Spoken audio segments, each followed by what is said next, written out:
Just to start out this video on the right foot, at least as right as possible, the definition of pedophilia I will be working with is recurrent and intense, sexually arousing fantasies and urges involving sexual activity with prepubescent children, generally aged 13 years or younger. I'm talking about those who have an attraction to children, not those who act on it. There is a difference between pedophiles and child molesters, and it is the former group that I am referring to.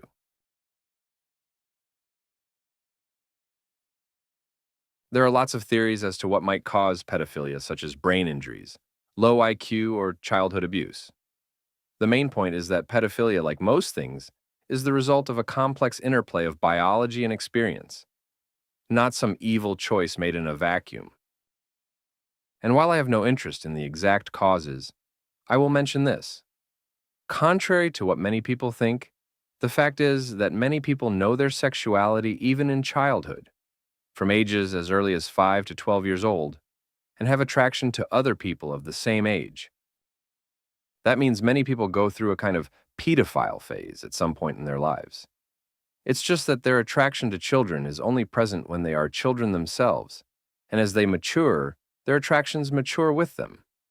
It seems pedophilia in adults could be a form of arrested development, a childhood interest they never grew out of for whatever reason.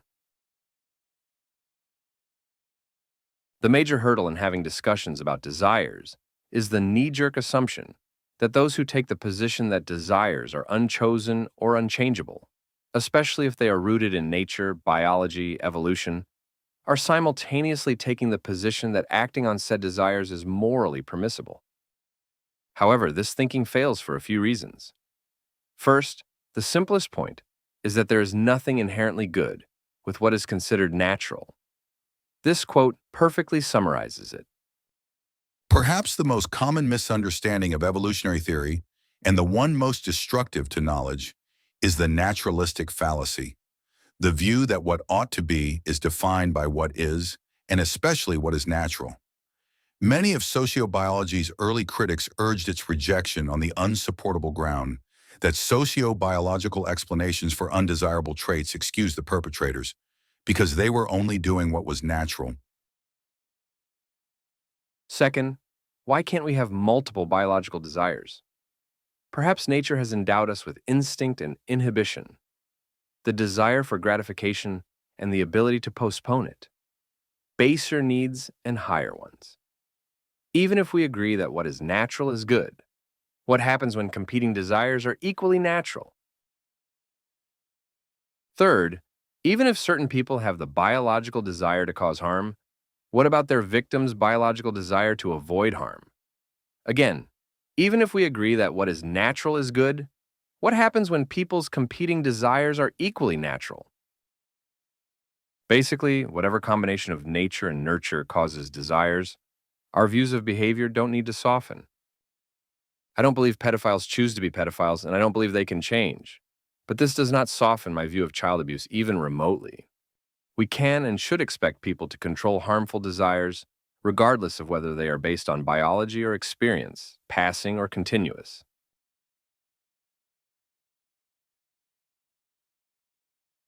Many believe society's acceptance of sexualities, other than heterosexual, is a slippery slope to the acceptance of things such as pedophilia.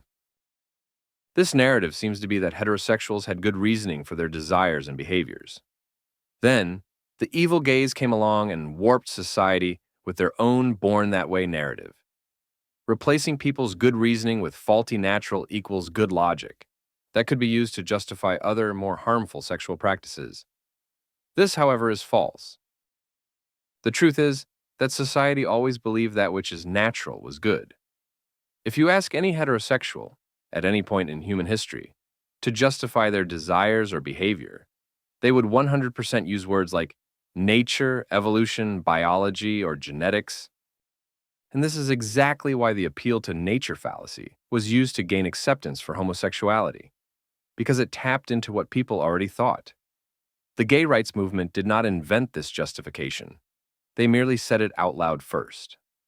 Society was not brainwashed, merely convinced with the faulty logic it already possessed. The actual slippery slope is twofold. First, The acceptance of any desire or behavior on the basis it is natural, including heterosexuality, is what leads to other groups using the same logic. Second, thinking that acceptance of alternative sexuality will inevitably lead to pedophilia is basically saying, I can't tell the difference between consenting adults and sexually abusing children. Don't you think that mentality is more likely to lead to the acceptance of pedophilia? So, what is the point of this discussion? Well, my goal is the same as most people's goals: to prevent child abuse. My methods just differ. If we want to prevent, improve, fix something like a computer, animal, human body, then it makes sense to learn everything we can about it. The causes of human behavior must be viewed through the same lens if we hope to improve it, and to do away with the ridiculous idea that causes are simultaneously justifications. Also, treating pedophiles as victims with a disorder as opposed to monsters who deserve death will naturally encourage those afflicted to seek treatment and help lower the chance of child abuse. It's also kind of absurd to claim to have the moral high ground while simultaneously advocating capital punishment for thought crime. This has been Mr. ChestHighWalls. Thank you for watching.